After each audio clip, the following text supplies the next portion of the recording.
ബാലരാമപുരത്ത് 2 വയസ്സുകാരി ദേവ്യന്തുവിനെ മരിച്ച നിലയിൽ കിണറ്റിൽ കണ്ടെത്തി. മൃതദേഹം ഫയർഫോഴ്സാണ് കണ്ടെത്തിയത്.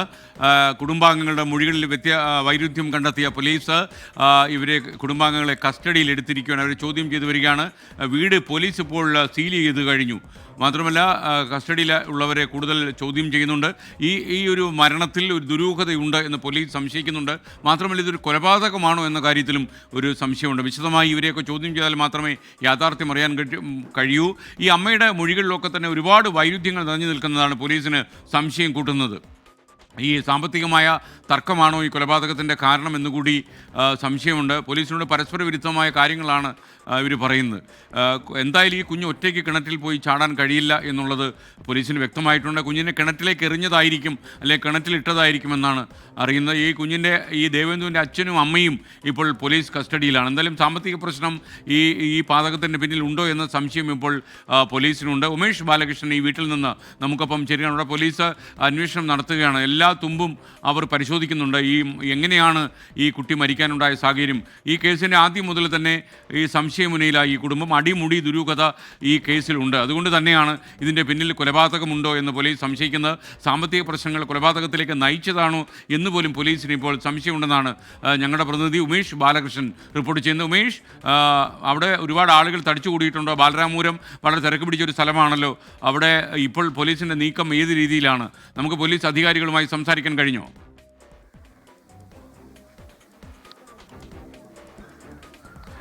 ഇപ്പോഴും ഇൻക്വസ്റ്റ് നടപടികൾ പുരോഗമിക്കുകയാണ്. ഇതിനിടെ മറ്റൊരു കാര്യം, ഏറ്റവും സുപ്രധാനമായ ഒരു കാര്യം കൂടി റിപ്പോർട്ട് ചെയ്യേണ്ടതുണ്ട്. കുട്ടിയുടെ മരണം സാധാരണ ഒരു വെള്ളം കുടിച്ചുള്ള മരണമല്ല എന്നുള്ളത് പ്രാഥമിക നിഗമനത്തിലേക്കും പ്രാഥമികമായ ഒരു അസംഷനിലേക്കും ഇപ്പോൾ ഇൻക്വസ്റ്റിൽ പോലീസ് എത്തിയിരിക്കുന്നു എന്നുള്ള ഏറ്റവും നിർണായകമായ വിവരം. അതായത് ഒരു പക്ഷേ വീട്ടിനുള്ളിൽ വെച്ച് കുട്ടിയെ കൊലപ്പെടുത്തിയോ മറ്റോ ചെയ്ത ശേഷം ഈ കിണറ്റിലേക്ക് വലിച്ചെറിഞ്ഞതാകാമെന്നുള്ള ഒരു അസംഷനിലേക്ക് കാര്യങ്ങൾ എത്തുന്നു. ഇപ്പോഴും ഉറപ്പിക്കുക എന്നുള്ളതല്ല, പക്ഷേ അങ്ങനെ ഒരു അസംഷനിലേക്ക് എത്തുന്നു. എല്ലാം ഇനി പോസ്റ്റ്മോർട്ടം എല്ലാം കഴിഞ്ഞ് മാത്രമേ ഇക്കാര്യത്തിൽ ഒരു അന്തിമമായ ഒരു റിപ്പോർട്ട് കിട്ടുകയുള്ളൂ. എങ്കിൽ പോലും ഏറ്റവും സുപ്രധാനമായ വിവരം ഇതൊരു ക്രൂരമായ കൊലപാതകമായിരുന്നു എന്നുള്ള ബാലരാമപുരത്തുനിന്ന് വിവരം നൽകുന്നത്. ഇപ്പോൾ കുഞ്ഞ് വെള്ളത്തിൽ വീണ് വെള്ളം കുടിച്ച് മരിച്ചതല്ല എന്ന് ഇൻക്വസ്റ്റ് റിപ്പോർട്ടിൽ പറയുന്നു എന്നാണ് ഉമേഷ് ബാലകൃഷ്ണൻ പറയുന്നത്.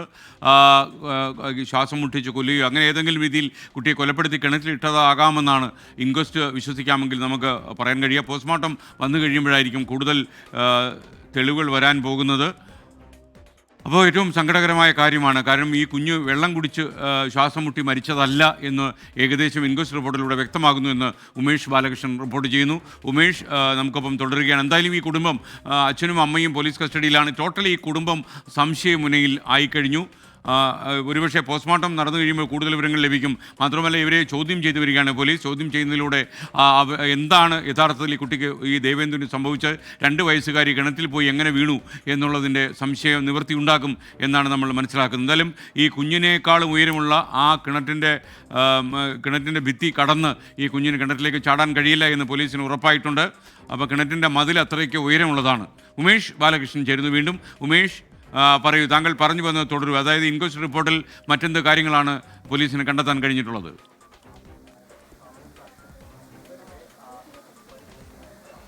ക്രൂരമായ ഒരു കൊലപാതകത്തിന്റെ സാധ്യതയാണ് പോലീസ് ഇപ്പോൾ തിരിച്ചറിയുന്നത്. പോലീസ് പൂർണ്ണമായി ഉറപ്പിച്ചില്ല എങ്കിൽ പോലും ഇൻക്വസ്റ്റ് നടപടികളിലൂടെ അത്തരമൊരു വിവരമാണ് പോലീസിന് ലഭിച്ചിരിക്കുന്നത്. ഇത്തരത്തിൽ സ്വാഭാവികമായി കുട്ടി കിണറ്റിലേക്ക് മറിഞ്ഞു വീണ കിണറ്റിലെ വെള്ളം കുടിച്ചുള്ള മരണമായിരിക്കില്ല, ശ്വാസം മുട്ടി അത്തരം ഒരു മരണമല്ല എന്നുള്ള ഒരു നിഗമനത്തിലേക്ക് പോലീസിന്റെ പ്രാഥമികമായ ഇൻക്വസ്റ്റ് നടപടിയിലൂടെ എത്തിയിരിക്കുന്നു. ഇതിൽ ഒരുപക്ഷെ ക്രൂരമായി, അതായത് വീട്ടിനകത്ത് വെച്ച് കൊല ചെയ്ത ശേഷം കുട്ടിയെ കിണറ്റിലേക്ക് വലിച്ചെറിഞ്ഞതാണോ എന്നുള്ള സംശയത്തിലേക്ക് പോലീസ് എത്തുകയാണ്. ആ ഒരു സംശയം പോലീസിന് നേരത്തെ തന്നെ ഉണ്ടായിരുന്നു. വീട്ടുകാരുടെ മൊഴിയിലെ ആ വൈരുദ്ധ്യം തന്നെയാണ് അതിന് പ്രാഥമികമായ കാരണമായിരുന്നത്. എന്തായാലും ആ സാഹചര്യത്തിലേക്ക് എത്തിയിരിക്കുന്നു. അവിടെ അതായത് ഇത്തരമൊരു ഈ നേരത്തെ പറഞ്ഞതുപോലെ കുട്ടിയുടെ അമ്മ ഈ വീടിനോട് ചേർന്നുള്ള ഈ ബാത്റൂമിൽ ഒക്കെ പോകാൻ ഇറങ്ങുമ്പോഴാണ് തൊട്ട് സമീപത്തുള്ള കിണറ്റിലേക്ക് കുട്ടി എണീറ്റ് നിൽക്കുകയായിരുന്നു. കുട്ടിയുടെ കരച്ചിൽ വീട്ടിനകത്ത് നിന്നപ്പോൾ കേട്ടു, ബാത്റൂമിൽ നിന്നപ്പോൾ കേട്ടു എന്നെല്ലാം മൊഴിയുണ്ട്. പക്ഷെ അതിലെല്ലാം ചില വൈരുദ്ധ്യങ്ങളുണ്ട്. നിലവിൽ കുട്ടിയുടെ അമ്മയുടെ സഹോദരനെ എല്ലാം കേന്ദ്രീകരിച്ച് കേന്ദ്രീകരിച്ചുള്ള അന്വേഷണമാണ് പോലീസ് ഇപ്പോൾ ചോദ്യം ചെയ്യലാണ് ഇപ്പോൾ പോലീസ് നടത്തുന്നത്. പോലീസിന് പല സംശയങ്ങളുണ്ട്.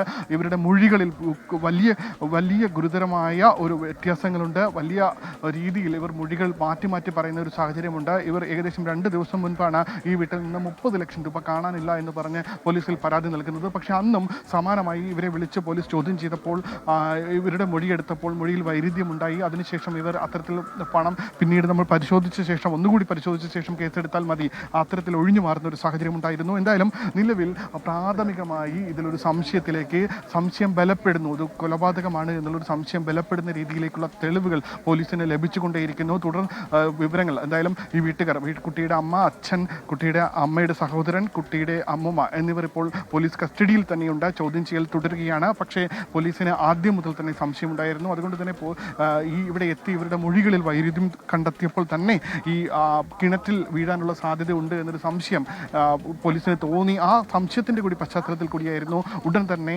ഫയർഫോഴ്സിനെ വിളിക്കുകയും തുടർ പരിശോധനകൾ നടത്തുകയും കുട്ടിയുടെ മൃതദേഹം കണ്ടെത്തുകയും ചെയ്തത്. എന്തായാലും മനുഷ്യ മനസാക്ഷിയെ ഞെട്ടിക്കുന്ന, മനസാക്ഷിയെ മരവിപ്പിക്കുന്ന രീതിയിലുള്ള ഒരു ക്രൂര കൊലപാതകം ഇതിന് പിന്നിൽ നടന്നോ എന്നുള്ള സംശയം ബലപ്പെടുന്ന രീതിയിലുള്ള തെളിവുകൾ പോലീസിന് ലഭിക്കുന്നു എന്നുള്ളതാണ് ഏറ്റവും സുപ്രധാനം. എന്തായാലും ഈ ഇവിടെ വാർഡ് മെമ്പർ അടക്കമുള്ളവർ നമ്മോടൊപ്പം ചേരുന്നുണ്ട്. ചേട്ടാ, നമുക്ക് ചേട്ടൻ തന്നെ നേരത്തെ പറഞ്ഞാൽ പല ദുരൂഹതകൾ ഉണ്ട് എന്ന്, പക്ഷേ ആ കാര്യങ്ങളെല്ലാം കുറച്ചുകൂടി വ്യക്തമാകുന്നത് കാരണം വീട്ടിനുള്ളിൽ ഈ കുട്ടിയുടെ വസ്ത്രം മണ്ണെണ്ണ ഒഴിച്ച് കത്തിക്കാൻ ശ്രമിച്ചിട്ടുണ്ട്.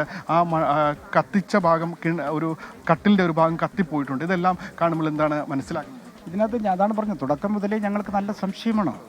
കാരണം എന്ന് വെച്ചാൽ ഇപ്പോൾ വീടിന് കട്ടിൽ അവർ പറയുന്നത് വീടിനകത്ത് അത് സ്വാഭാവികമായിട്ട് തീ പിടിച്ചു. ഈ സമയത്ത് അവിടെ തീ വരേണ്ട കാര്യമില്ല. പുലർച്ചെ 2 മണിക്ക് മണിക്കേണ്ട കാര്യമില്ല.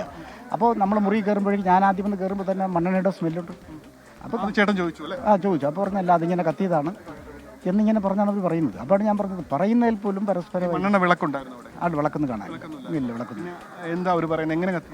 അവർ പറഞ്ഞത് ഇങ്ങനെ കത്തിയത് അവരും കണ്ടില്ല. കത്തിയത് കണ്ടു, ഇങ്ങനെ കണ്ട് മകള് വിളിച്ചു പറഞ്ഞു, അങ്ങനെ പോയി ഞങ്ങൾ അണച്ചു എന്നാണ് അവർ. മൂത്തമകൾ 6 വയസ്സോളമായല്ലേ? മൂത്തമകൾ 6 വയസ്സുള്ളായി. അപ്പോൾ ആ കുട്ടി പറഞ്ഞത് ഈ ആരെങ്കിലും കണ്ടോ എന്ന് ചോദിച്ചു. മുത്തശ്ശിയുടെ മുമ്പിൽ എന്ന് പറഞ്ഞത് പുറത്തൊരാൾ വന്ന് നിൽക്കുന്നത് കണ്ടു എന്ന് പറഞ്ഞു. പിന്നെ പറഞ്ഞു മക്കളത് ആണാണോ പെണ്ണാണോ എന്ന് ചോദിച്ചപ്പോഴേക്ക് കുട്ടി പറഞ്ഞത് നിഴലാണ് കണ്ടതെന്ന് പറഞ്ഞു. അപ്പോൾ എവിടെയോ ഒരു പൊറോട്ട് നാടകത്തിൻ്റെ നമുക്ക് വായിക്കാൻ പറ്റും. ഇവരെക്കുറിച്ച് മുൻപ് മറ്റെന്തെങ്കിലും കഴിഞ്ഞ ദിവസം എന്തോ 30 ലക്ഷം രൂപ കാണാതെ പോയി എന്ന് പറഞ്ഞ് പരാതി പോലീസിൽ നൽകുകയും പിന്നീട് പോലീസിന്റെ കൂടുതലുള്ള മൊഴിയെടുപ്പിൽ ഇവർ പരാതി പിൻവലിക്കാനോ പോലീസ് പരാതിയുമായി മുന്നോട്ട് പോകേണ്ടെന്നോ നിർദ്ദേശം നൽകിയെന്നും മനസ്സിലാക്കുന്നു. അതിലെന്താ? അത് യാഥാർത്ഥ്യമാണ്.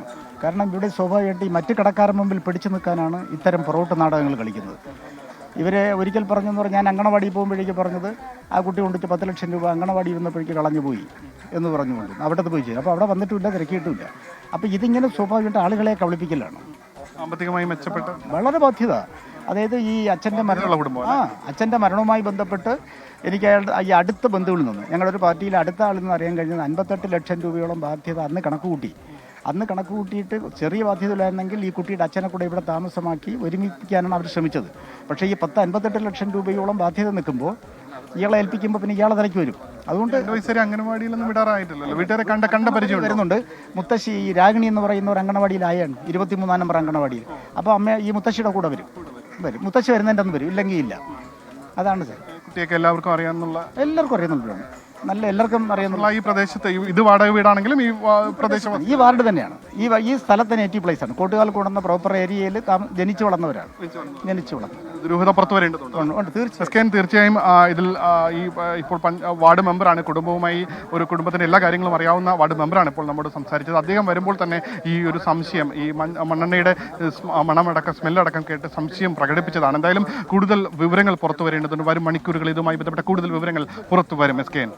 ഓക്കെ, ഉമേഷ് ബാലകൃഷ്ണനാണ് ബാലരാമപുരത്ത് നമുക്കൊപ്പം ചേർന്നത്. നമുക്ക് ഈ കുഞ്ഞിൻ്റെ മരണത്തിലുള്ള ദുരൂഹത നീങ്ങാൻ ഇനി ഒരുപാട് സമയം വേണ്ടി വരില്ലെന്നാണ് നമുക്ക് മനസ്സിലാക്കുന്നത്. ഈ സാമ്പത്തിക കാര്യങ്ങൾ കൊണ്ട് ഈ കുഞ്ഞിനെ കൊലപ്പെടുത്തിയതാകാമെന്നുള്ള സംശയം ബലപ്പെട്ടു വരുന്നു എന്നാണ് നമുക്ക് മനസ്സിലാക്കുന്നത്. ലിത ജോണി പറയുന്നത് ദയവായി കുഞ്ഞുങ്ങൾ വേണ്ട എങ്കിൽ കൊല്ലരുത്, ഏതെങ്കിലും അനാഥാലയങ്ങളിൽ കൊണ്ടുകൊടുക്കുക. എത്രയോ പേർ കുഞ്ഞിന് വേണ്ടി കാത്തിരിക്കുന്നു. വളരെ സത്യമാണ് ലിത ജോണി പറയുന്നത്.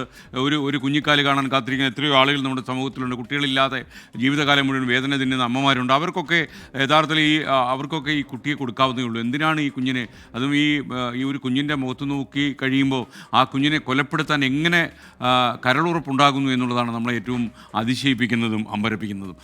കേരളം ഭ്രാന്താലയമാകുകയാണോ എന്നൊക്കെ ചോദിച്ച് ഒരുപാട് പ്രേക്ഷകർ എഴുതുന്നു. നമ്മുടെ പ്രേക്ഷകരെല്ലാം രാവിലെ അപ്സെറ്റായി പോയി എന്നുള്ളതാണ് സത്യം. കമൻറ്റ് ബോക്സിൽ വരുന്ന സന്ദേശങ്ങളൊക്കെ അതിന് ഉദാഹരണമായി ഞാൻ കാണുന്നു.